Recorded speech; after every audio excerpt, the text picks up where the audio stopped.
Nicolas A.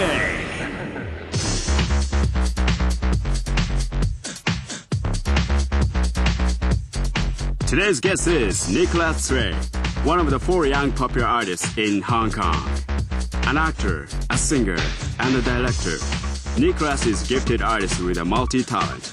Having Patrick Xi as a father and a former Miss Hong Kong as a mother, a public didn't cut Nicolas much slack at the time of his debut.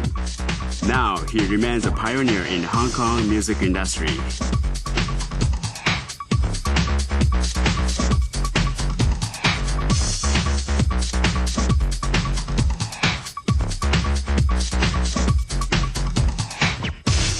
Thank you for coming on the show. Pleasure. How was this year for you? This year was it was all the same. You know, it's just busy and learned a lot. And I hope it. I hope I can take the experiences for next year. Yeah. What did you do mainly? This year, actually, the best thing for me was my world tour. That started actually from last November. Right. And went to Sydney, went to Melbourne, Singapore, Malaysia. Actually went to Japan. Yeah. Went to Tokyo and Osaka, and there was lots of places in mainland China.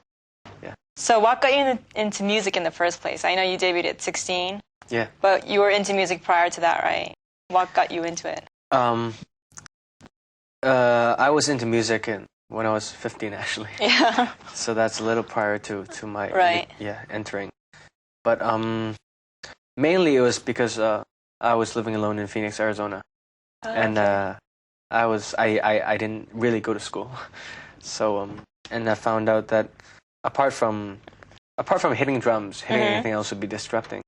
But when you're hitting drums, it seems like you're constructing something, which is music. Okay. At that time, I guess I was just I wasn't really concentrating on education. My parents were divorced. I was living alone and just had a good excuse to feel free. So I started off with drums. Okay. And just bashed away at everything, and then broke the drums within 3 months. And then I went back to the store. I bought a secondhand guitar. Yeah. And I listened to some CDs, and I found out I could do something and to express myself instead of just shouting out all my anger, I guess. So that's how you kind of moved from actually the drums, because now you play the guitar mainly, right? Mainly. You don't really play the drums in your music, do you? In your Not albums? Anymore. No. Would you want to? I would love to, but I don't have much time to practice. Oh, okay. So yeah. That's true.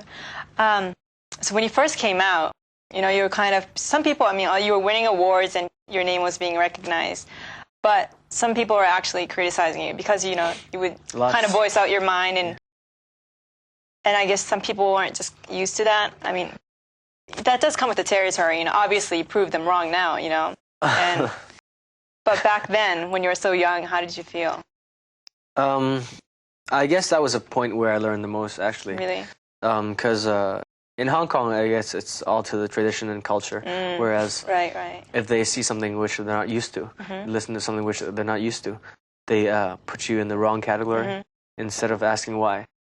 And so I would get a lot of boos. I would get a lot of things thrown at me on stage. Are you serious? Yeah, and that was kind of tough because I was actually the first teenager to come out that young, and they just thought, I wasn't taking the job seriously. I was fooling around because I had relationships with my parents were former entertainers, so they got me into the business and thought I could just fool around.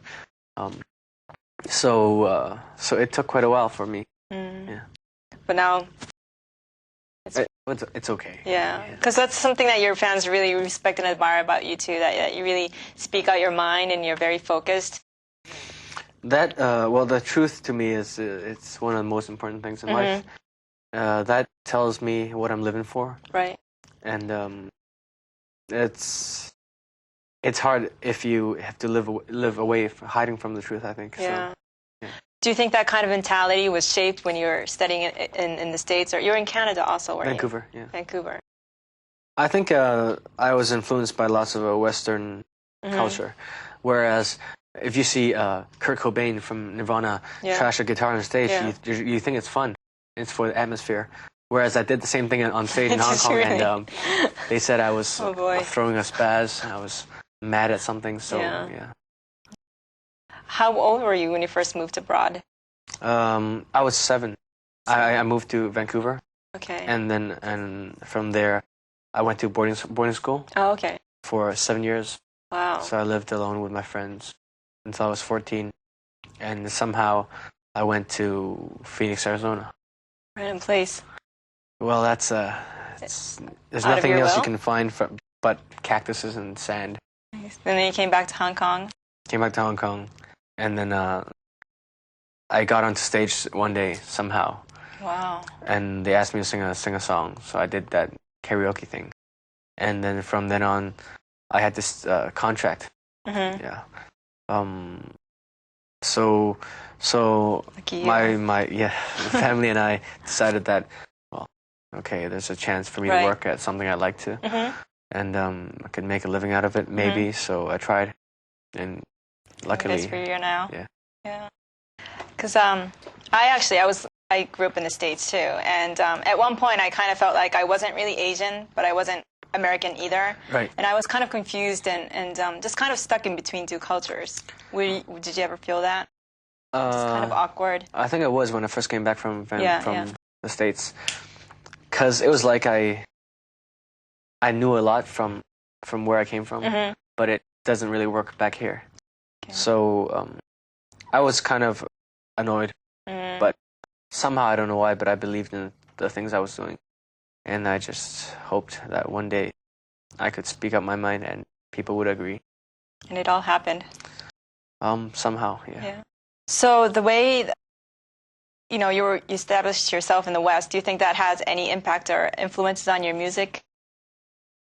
I think it does, especially on the rock part of the music. Because in Hong Kong, there used to be a band called Beyond. Okay. And actually, the lead vocal singer is one of my, I guess, idols or something like that. Okay. But apart from that band, I don't think Hong Kong really has a band, which is kind of a pity, because how can you not have band music in the music industry? But you don't have a band here, really? I don't, and the Hong Kong music industry doesn't. Oh. Yeah. So it's weird. Actually. I mean, they have groups now. Right. But they don't have bands. Okay. So that's really weird, and I don't think such background can improve. Really? Yeah. So you don't think that's something that'll happen gradually? Well, it's happening now in Hong Kong, but it is kind of. That's a surprise, it's just too slow for what I know, and yeah. Back in the States, they would, band would be the least adequate to join the business. And I listen to band mostly, like Metallica, AC/DC. Yeah, I actually can tell in your music. Yeah, so those were the influences. Those were big influences for me. So when I try to do those things in Hong Kong, it doesn't seem to work. Really? Especially 4 years ago when I first came back, nothing was hotter than Cantopop, and still up to nowadays, it would be the main element for Hong Kong music industry. Yeah. Why is that? Do you think it's because some cultural or traditional reasons that bands can't be accepted, or it's because people just are into pop and not really into like band music? I guess the culture is changing gradually in Hong Kong, but I hope it changes in time for me to have fun. That's strange with the British culture or the influence. There aren't that many bands here. Yeah. I guess it's another thing with to do with population and sales, whatever. Like if you do a show with 10 groups coming on the stage, then you would have to have 10 setups of band of all the pieces of instruments. That's true. But if you have 10 singers which come on stage and just do karaoke, then all you have to be ready for them is the music. Yeah, so it'd be a lot easier. Yeah. So when you were in Japan in August for the Glay Expo, that was kind of like singing in a band, wasn't it? Yeah, because the members that I brought over with me were the people who were with me the whole 20-something concerts. How different is that? Does it feel good to be able to sing in a band? Oh, it does. It does. Because you build up a lot of a connection, and that is, I think, the main thing about it. is to have fun on stage. Yeah. Yeah. So when you actually perform here, you don't really get to go on a stage with a band. Is that how Not it is? mainly. Not mainly. No, Yeah. really. Unless it's my own concert or Okay. music festival thing. Yeah. Okay. So what do you usually do? Just Karaoke. really? Yeah. That's the main promotional strategy that they have in Hong Kong. Yeah, because I heard in a lot of the Asian countries around here, you even lip sync. That's another main thing. Yeah. You lip sync a lot, actually. Well, I don't lip sync a lot. But, it's Why is that? Safe for Oh, safety, because they don't exactly do the audio thing right. Oh, okay. So you would have a lot of feedback. So you wouldn't really be able to hear what you're singing. So a lot of people would rather lip sync. Really?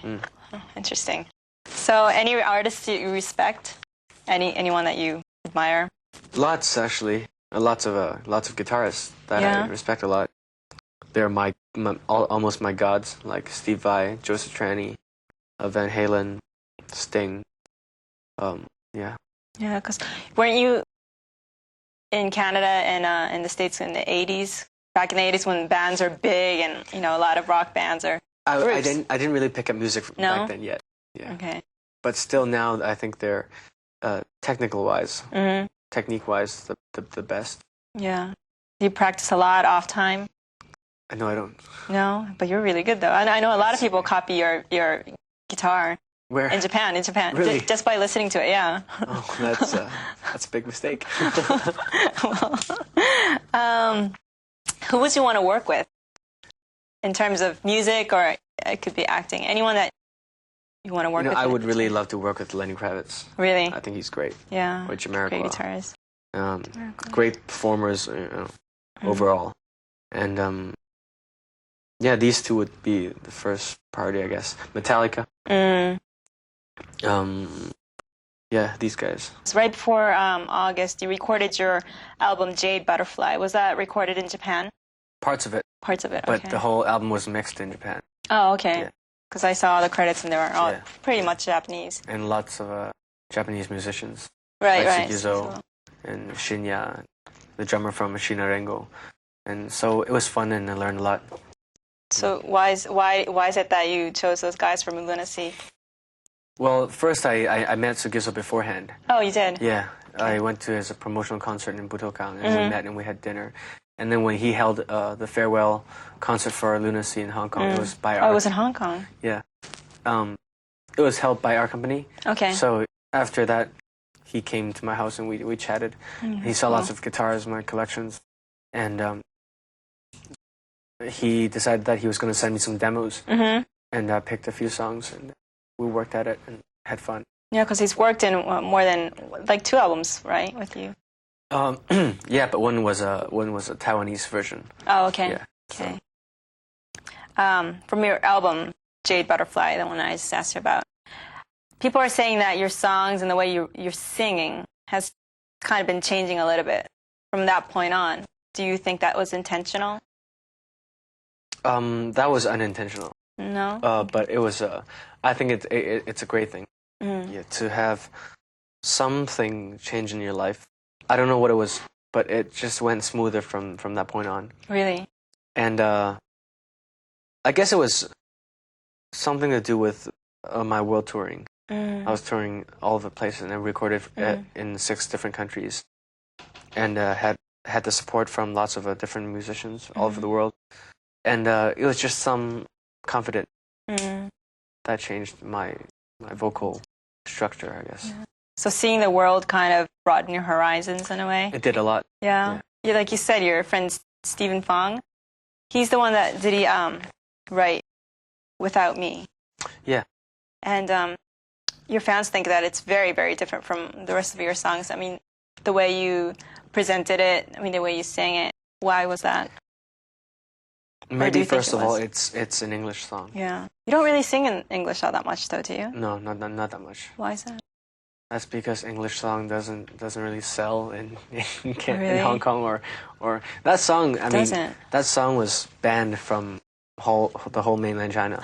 You're kidding? Why? Because of it had lyrics? Because it had some the names of some drugs like right. cocaine, heroin, pot, They whatever. Banned songs the whole, from that. Yeah, and actually that's strict. The name of my album itself was changed from The Prophecy to some other name which I don't even remember. Really?